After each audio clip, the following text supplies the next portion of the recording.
এই ফ্যানটা DC electric fan.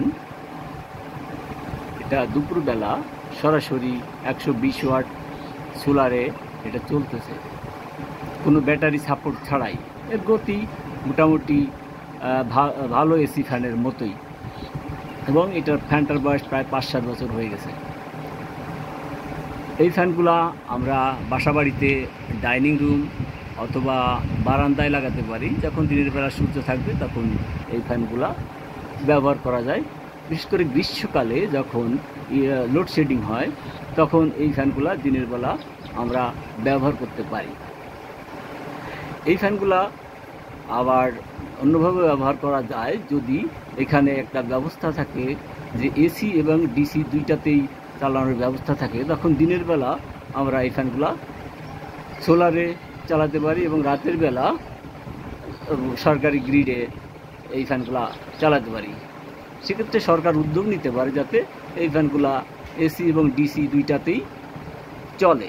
সেক্ষেত্রে সরকারের ন্যাশনাল গ্রিডের উপরে চাপ কমে আসবে, এবং যেহেতু ক্লিনার এনার্জিতে এই ফ্যানগুলো চলে, সেক্ষেত্রে আমাদের বিদ্যুৎ উৎপাদন যে পরিবেশ দূষণ বা মাত্রাতিরিক্ত খরচ, সেই খরচ এবং পরিবেশ দূষণ কমাতেও সহায়ক হতে পারে। এই ফ্যানগুলা ঢাকার গুলিস্তানে সুন্দর মার্কেট অথবা এর আশেপাশে এলাকায় পাওয়া যায়। দাম মোটামুটি 3 থেকে 4 হাজার টাকার মতো হবে।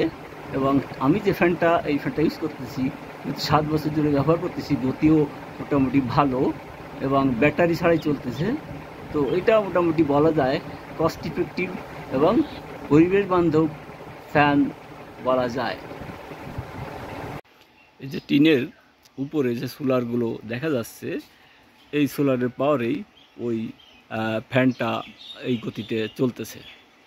এখানে প্রায় 180 ওয়াটের মতো সোলার পাওয়ার লাগানো আছে।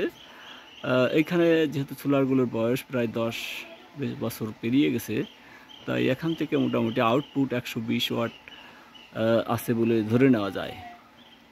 আমরা এরকম ফ্যান চালাতে গেলে 120 ওয়াট বা 100 ওয়াট সোলার প্যানেল লাগালে এবং ফ্যান কিনলেই সরাসরি দিনের বেলা এই ফ্যানগুলা চালানো যাবে কোনো ব্যাটারি সাপোর্ট ছাড়াই।